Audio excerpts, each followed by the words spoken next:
Vous êtes en compagnie de Radio Taïwan International.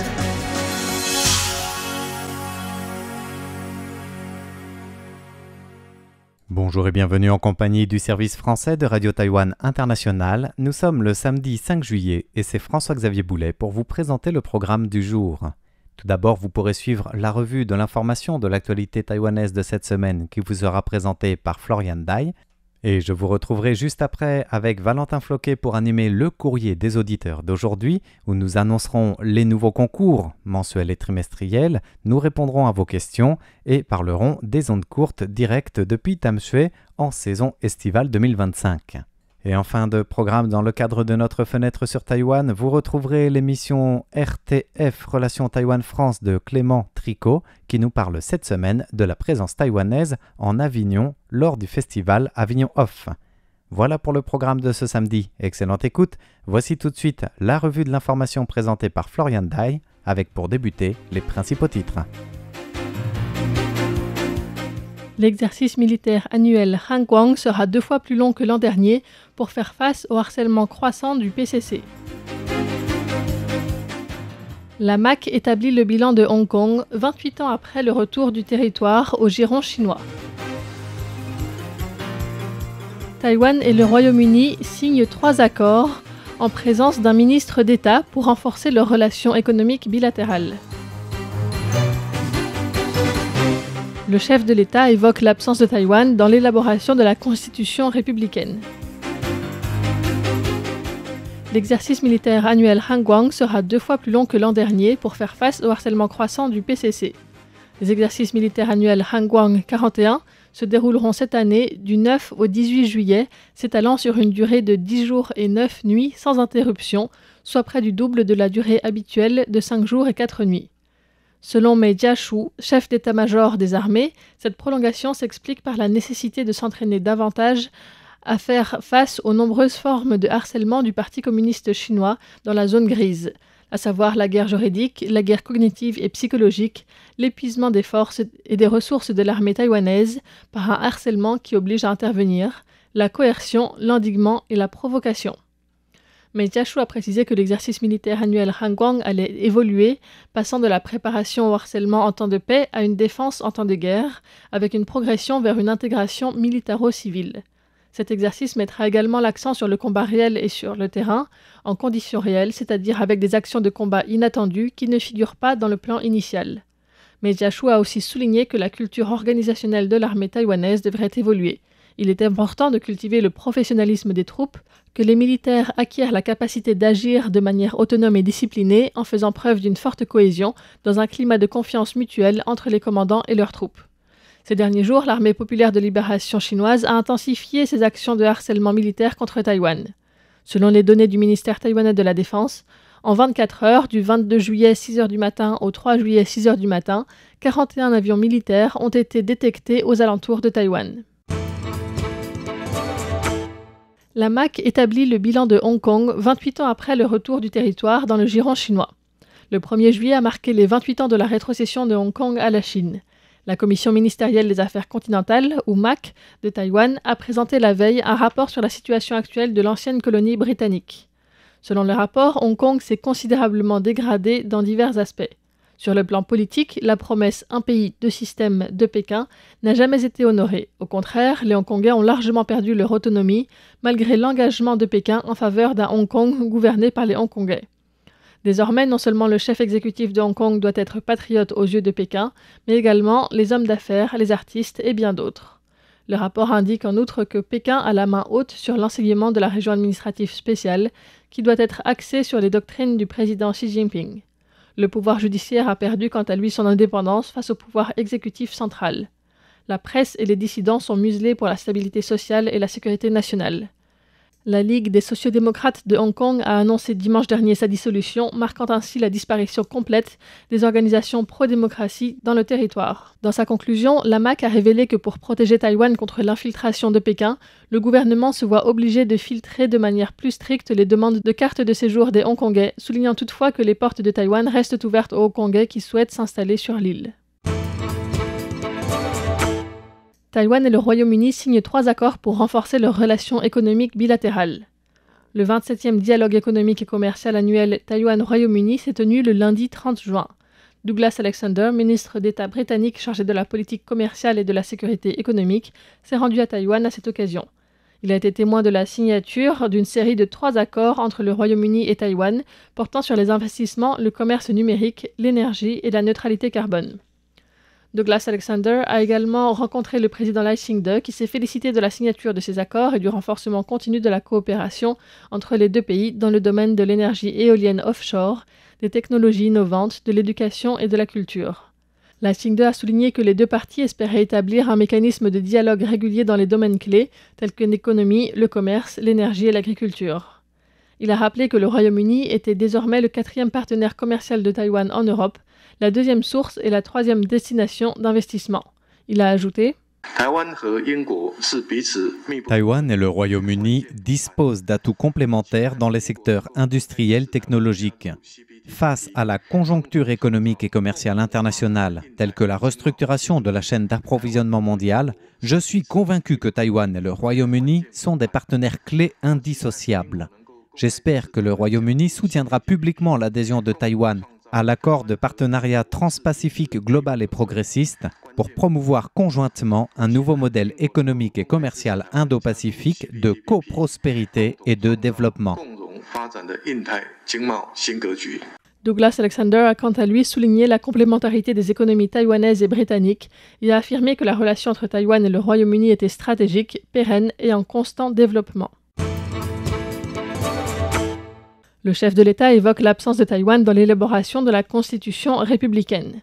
Le président Lai Ching-te a prononcé dimanche le 3e de ses 10 discours appelant à l'unité de la nation. Dans ce discours axé sur le système constitutionnel du pays, Lai Ching-te a affirmé que l'opinion des Taïwanais n'avait pas été exprimée lors du vote des grandes lignes de la Constitution de la République de Chine en 1936 et du vote du texte définitif de la Constitution en 1946.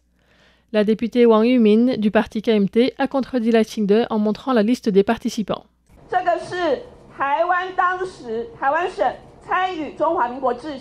Cette liste est une preuve incontestable de la participation de 18 représentants taïwanais à l'examen du texte de la Constitution de la République de Chine.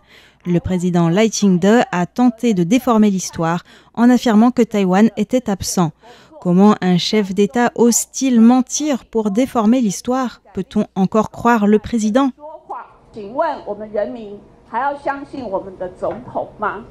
De son côté, la députée Rosalia Wu, du parti au pouvoir, a défendu Lai Ching-te. À l'époque, l'Assemblée chargée de l'élaboration de la Constitution était composée de 2050 représentants, dont 18 Taïwanais désignés par le gouverneur de Taïwan, Chen Yi. Ces Taïwanais ne représentaient point la volonté de la population taïwanaise et n'occupaient que 0,8% de la totalité des sièges. Notons que la Constitution de la République a été promulguée à l'époque où la République de Chine régnait encore sur le continent chinois. Elle est restée en vigueur après que le gouvernement se soit réimplanté à Taïwan en 1949, suite à sa défaite dans la guerre civile contre les communistes chinois. L'attitude de la Chine dénoncée au Forum international sur les océans.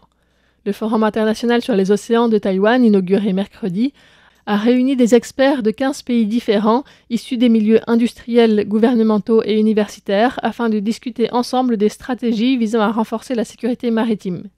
La présidente de la Commission nationale des océans, Guan Biling, a déclaré dans son discours d'ouverture que l'expansion maritime continue de la Chine menaçait la stabilité de la région Indo-Pacifique et que Taïwan se trouvait en première ligne du conflit. Elle a fait appel à la coopération internationale pour préserver la liberté et l'ouverture de la région Indo-Pacifique et empêcher que les normes internationales ne soient réécrites arbitrairement. Jay Tariela, expert philippin en sécurité maritime, a également déclaré que la Chine est la première à perturber l'ordre maritime international et fait appel à la coopération des autres acteurs régionaux. L'intrusion et le déploiement excessif des forces armées chinoises dans la zone économique exclusive des Philippines, du Vietnam, de la Malaisie, du Brunei et même de l'Indonésie sont illégaux et inacceptables. Il est impératif que tous les pays reconnaissent leurs responsabilités collectives dans le maintien de la paix et de la stabilité dans cette région vitale. Nous ne pouvons plus tolérer ni soutenir un État tyrannique qui enfreint le droit international et tente d'imposer sa volonté par la force et l'intimidation.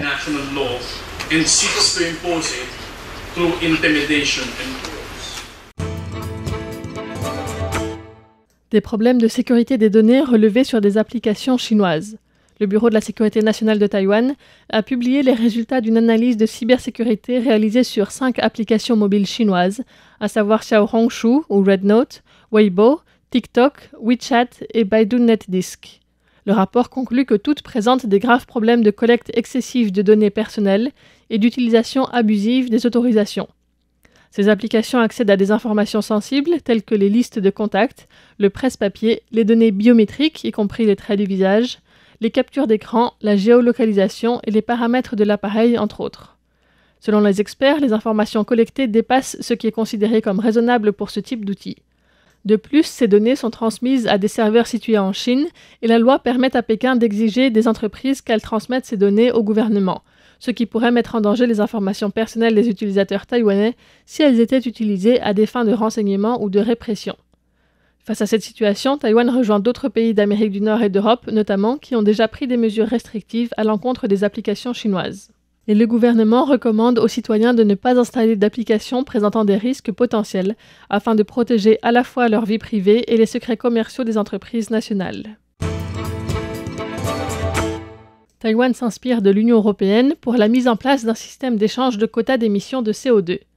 La Bourse du carbone de Taïwan, ou TCX, a annoncé lundi la signature d'un protocole d'accord avec la Bourse européenne de l'énergie, ou EEX, principale plateforme d'échange du système européen d'échange de quotas d'émissions, le 27 juin à son siège de Leipzig en Allemagne. Joshua Tien, directeur général de la Bourse du carbone de Taïwan, a déclaré que la bourse coopérait avec le ministère de l'Environnement pour la définition de la politique à suivre et prévoyait de piloter un système équivalent au système européen dès l'année prochaine. La signature de ce protocole d'attente avec EEX revêt donc une importance stratégique pour la future mise en place du mécanisme de plafonnement des droits d'émission pour la bourse de carbone de Taïwan. Peter Ritz, PDG de EEX, s'est réjoui de partager l'expérience de la Bourse européenne de l'énergie avec Taïwan afin de promouvoir le développement d'un marché mondial de tarification et d'échange des quotas d'émissions de carbone. Actuellement, les pays voisins de Taïwan, tels que le Japon et la Corée du Sud, ont également mis en place ou promeuvent activement des mécanismes d'échange de quotas d'émissions de carbone. La signature de ce protocole d'accord ouvre ainsi un nouveau chapitre de coopération entre les bourses de carbone taïwanaises et européennes et ouvre également la voie à de futures connexions internationales entre Taïwan et d'autres marchés du carbone, le EEX ayant des coopérations avec d'autres bourses, notamment au Royaume-Uni et en Suisse. Le gouvernement prolonge le plan Investir à Taïwan jusqu'en 2027 en l'accent sur l'innovation et les secteurs émergents. En réponse à l'impact du droit de douane réciproque imposé par les États-Unis et afin d'accroître l'attrait des investissements taïwanais étrangers à Taïwan, le Yuan exécutif a approuvé jeudi un plan Investir à Taïwan 2.0 qui vise à poursuivre jusqu'en 2027 et à adapter le plan Investir à Taïwan lancé en 2017. Ce plan, initialement réservé aux entreprises taïwanaises en Chine, sera élargi aux entreprises taïwanaises, mais aussi étrangères, à l'échelle internationale. Le plan Investir à Taïwan 2.0 comporte 3 évolutions majeures. Ces applications seront étendues, il se concentrera davantage sur l'innovation industrielle et les 6 industries stratégiques clés, et de nouveaux secteurs émergents seront inclus, à savoir l'intelligence artificielle, la cybersécurité, les technologies militaires, la santé et les services. Le Premier ministre Zhou Rongtai a souligné que la version 2.0 du plan devrait attirer 1200 milliards de dollars taïwanais d'investissements supplémentaires, soit environ 35 milliards d'euros, et créer 80 000 emplois en 3 ans.